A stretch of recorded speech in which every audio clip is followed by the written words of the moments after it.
जोहार दोस्तों, मैं स्मृति ऐश्वर्य आप सभी का स्वागत करती हूं आपके अपने YouTube चैनल स्टडी विद स्मृति में। आइए शुरू करते हैं आज की क्लास। आज की क्लास में मैं आप लोगों को झारखंड समसामयिक यानी कि झारखंड के करंट अफेयर्स कराने वाली हूं, जो कि नवंबर 2020 के करंट अफेयर्स हैं और ये इसका पहला भाग है।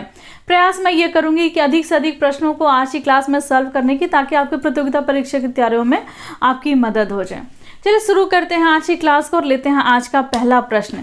क्लास को आप पूरा देखेंगे, कुछ इंपॉर्टेंट इंफॉर्मेशन है जो मैगजीन करंट अफेयर के मैगजीन से संबंधित है, तो वो भी मैं आपके साथ शेयर करूंगी। तो चलिए लेते हैं आज का पहला प्रश्न, और वो पहला प्रश्न है कि कोविड काल में झारखंड का वो पहला विश्वविद्यालय कौन सा है जहां पर ऑफलाइन क्लासेस शुरू कर दिए गए हैं। तो उस विश्वविद्यालय का नाम है झारखंड रक्षा शक्ति विश्वविद्यालय। झारखंड रक्षा शक्ति विश्वविद्यालय की स्थापना रांची में की गई और ये वर्ष था 2016 ईस्वी का। डेट से अगर प्रश्न पूछा जाए तो 4 अक्टूबर को 2016 में रांची में झारखंड रक्षा शक्ति विश्वविद्यालय की स्थापना झारखंड सरकार के द्वारा की गई, यानी कि इसकी स्थापना हुए अब 4 वर्ष हो गए हैं। इनके कुलपति का नाम है PRK नायडू। तो ये आज का पहला प्रश्न था। आज का दूसरा प्रश्न जो है वो है कि टीम मिशन 39A का संबंध किससे है। तो टीम मिशन 39A का संबंध जो है वो मुफ्त कानूनी सहायता से है और नेशनल लॉ यूनिवर्सिटी के विद्यार्थियों की टीम ने इसकी शुरुआत की, इस मिशन की, जिसका नाम है टीम मिशन 39A। और इसके द्वारा आम आदमी को मुफ्त में कानूनी सहायता जो है या फिर सुझाव जो है वो दिए जाएंगे, मुफ्त में इस मिशन के तहत दिया जाएगा। अगला जो प्रश्न है वो है कि अंबर हंसदा जिनका हाल ही में निधन हुआ वो किस क्षेत्र से संबंध रखते थे। तो अंबर हंसदा का निधन हुआ हाल ही में नवंबर मंथ में। इनका संबंध था, ये स्वतंत्रता सेनानी थे। कौन थे ये? स्वतंत्रता सेनानी। देखिए अलग अलग जगह पे अलग अलग वर्ष इनके मेंशन हैं। कहीं कहीं ये दिया है 104 वर्ष के हैं, कहीं 105 वर्ष दिया, कहीं 108 वर्ष दिया हुआ है। तो बहुत ही उम्र दराज थे ये अंबर हंसदा जी। इनके बारे में कुछ और भी हम लोग डिटेल में जान लें। पूर्वी सिंहभूम का एक प्रखंड है जिसका नाम है चकुलिया प्रखंड। तो चकुलिया प्रखंड के कालापाथर पंचायत के ये निवासी थे अंबर हंसदा जी, जो कि स्वतंत्रता सेनानी रह चुके हैं और साथ ही साथ कालापाथर पंचायत के ये मुखिया भी रह चुके हैं। तो अंबर हंसदा जी जिनका निधन हाल ही में हुआ है, तो उनका संबंध किससे है? तो ये स्वतंत्रता सेनानी रह चुके हैं और काफ़ी वर्षों तक ये कालापाथर पंचायत के ये मुखिया भी रह चुके हैं। अगला जो प्रश्न है वो है कि झारखंड कर्मचारी चयन आयोग के नए अध्यक्ष किसे नियुक्त किया गया है। तो झारखंड कर्मचारी चयन आयोग, इसके नए अध्यक्ष नियुक्त किए गए हैं सुधीर त्रिपाठी, जो कि एक सेवानिवृत्त IAS अधिकारी हैं और पूर्व में ये JPSC के भी अध्यक्ष रह चुके हैं सुधीर त्रिपाठी जी। अब इनको JSSC के का अध्यक्ष जो है वो बना दिया गया है, उनको ये पद मिल गया है JSSC के अध्यक्ष का। और एक बात मैं और आपसे कह दूं कि देखिए झारखंड सरकार का ये कहना था कि JSSC के अध्यक्ष पद खाली है, इस वजह से नियुक्ति प्रक्रिया में देरी हो रही है, और JPSC का भी अध्यक्ष पद जो है वो खाली है, इस कारण से नियुक्ति प्रक्रिया में देरी हो रही है। लेकिन अब ये प्रॉब्लम जो है वो शॉर्ट आउट हो गई है। JPSC के अध्यक्ष जो हैं वो भी नियुक्त कर दिए गए अमिताभ चौधरी को, और JSSC के भी अध्यक्ष बना दिए गए हैं सुधीर त्रिपाठी को। तो संभावना ये है कि आने वाले समय में बहुत ही जल्द जो है वो नियुक्ति की प्रक्रिया जो है वो आरंभ कर दी जाएगी, अगर सरकार की हम लोग माने तो। और आजकल अधिकतर न्यूज़ में जो है वो ये सारी खबरें जो हैं वो सुर्खियों में बनी हुई हैं कि JPSC के नोटिफिकेशन जो है वो संभावना है कि दिसंबर मंथ में ये आ जाएंगे। तो आप सभी को अपनी अपनी तैयारियों में तीव्रता लानी होगी। और मेरे द्वारा भी यदि कोई क्लास जो हैं जो रह गए हैं JPSC से रिलेटेड या JSSC CGL से रिलेटेड, तो उन सारे क्लासेस को मैं 1 by 1 करके समाप्त अब करूँगी। और सारे करंट अफेयर्स के भी क्लासेस, मैंने आपसे कहा था करंट अफेयर्स का आप टेंशन बिल्कुल भी ना लें, एक समय आएगा, कुछ समय में ये सारी आपकी समस्या जो है वो सॉल्व हो जाएगी, और ये समस्या आने वाले समय में सॉल्व होती हुई दिख रही है। मैं एक मैगज़ीन लेकर के आ रही हूँ जो पिछले 1 वर्ष के करंट अफेयर से आप लोगों को बिल्कुल अपडेट कर देगी, दिसंबर मंथ से लेकर के नवंबर मंथ तक, जब जिस दिन बुक छपेगी और उसके एक दिन पहले तक के जो अपडेट रहेंगे वो सारे उसमें शामिल कर दिए जाएंगे। तो संभावना ये है कि दिसंबर मंथ के फर्स्ट वीक में आपको ये मैगज़ीन जो है वो बुक स्टोर पे मिल जाएगी, और मैं ये प्रयास करूँगी कि बहुत ही सुविधाजनक तरीके से आपको वो मैगज़ीन और बहुत ही लो प्राइस में आपको वो मैगज़ीन जो है वो मिल जाए।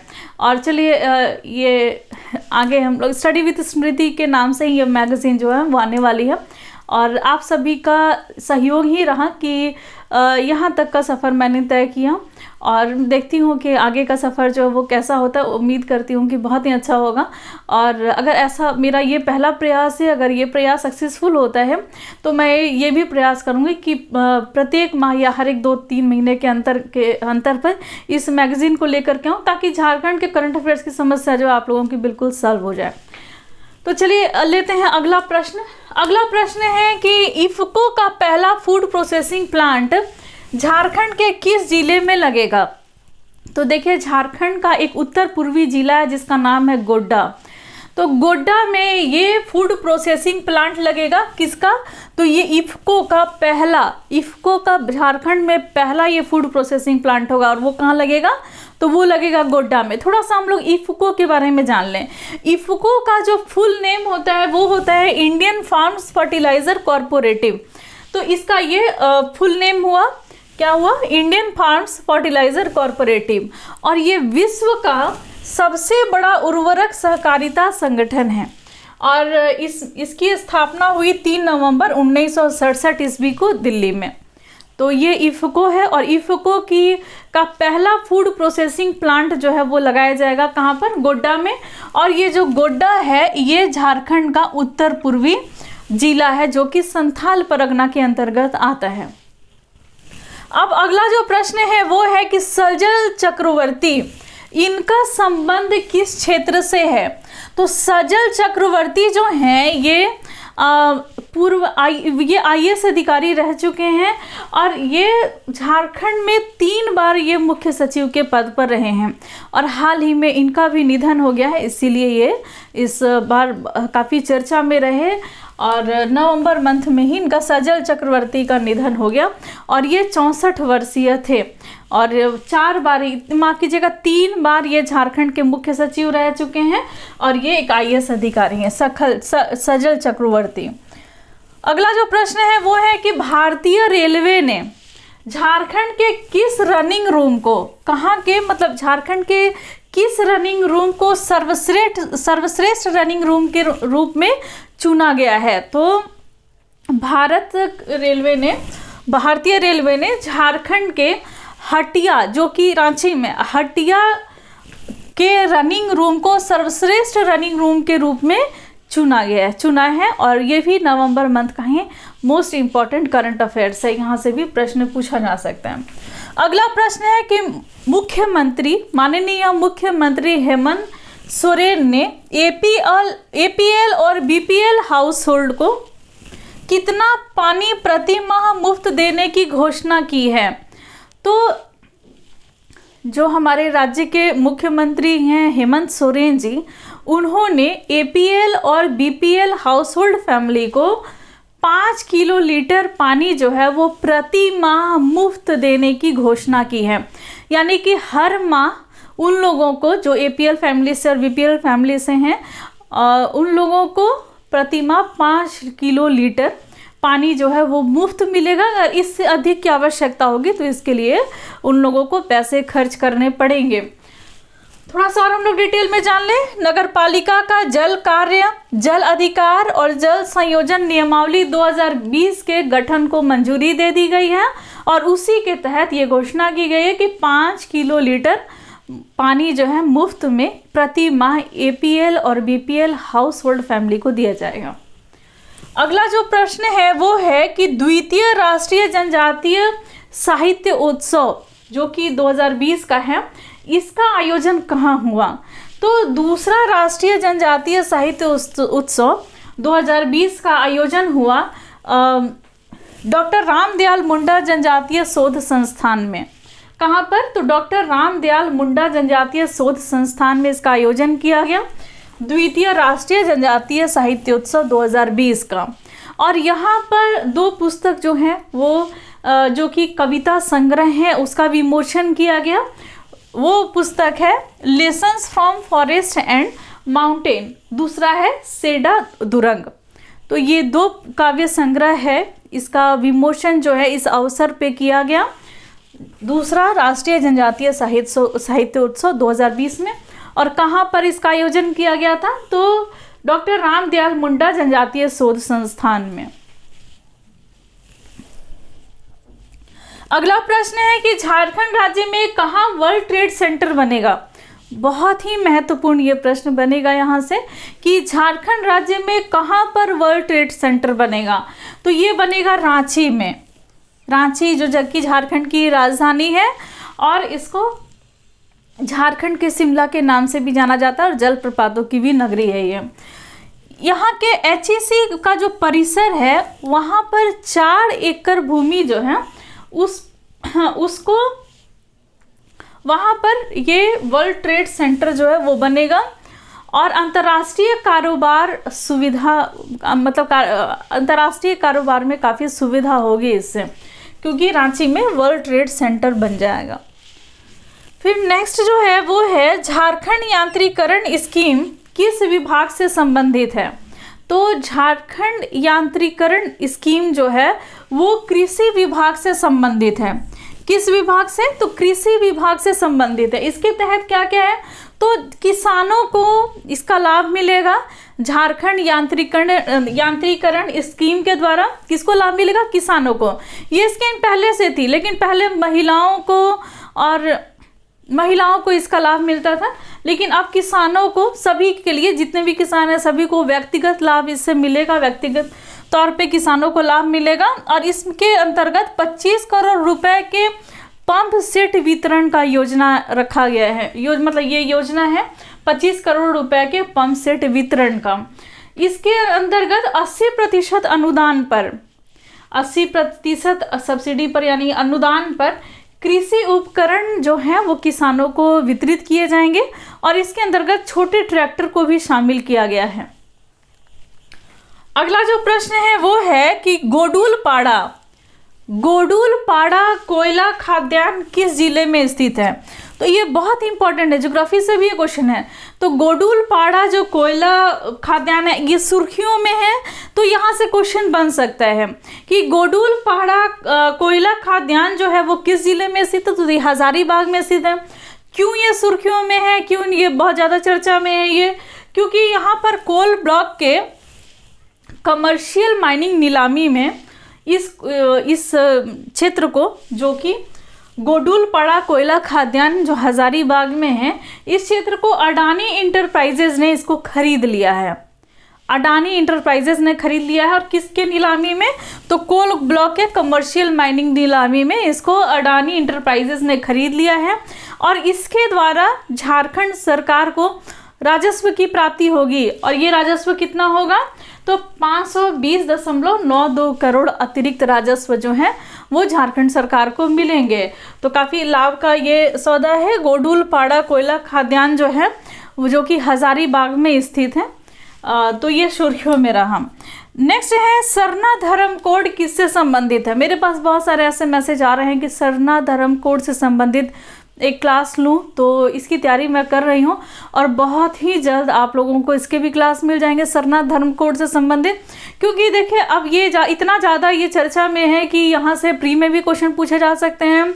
मेन के तो सब्जेक्ट मेन का तो ये टॉपिक है ही। आप सभी को झारखंड के इतिहास विषय में सरना संस्कृति के बारे में पढ़ना है, तो वहीं पर आपको सरना धर्म कोड से भी प्रश्न बनेगा। तो ये क्या है कि सरना धर्म कोड किससे संबंधित है? तो 2021 में जनगणना होने वाली है, ये आप सभी को पता है।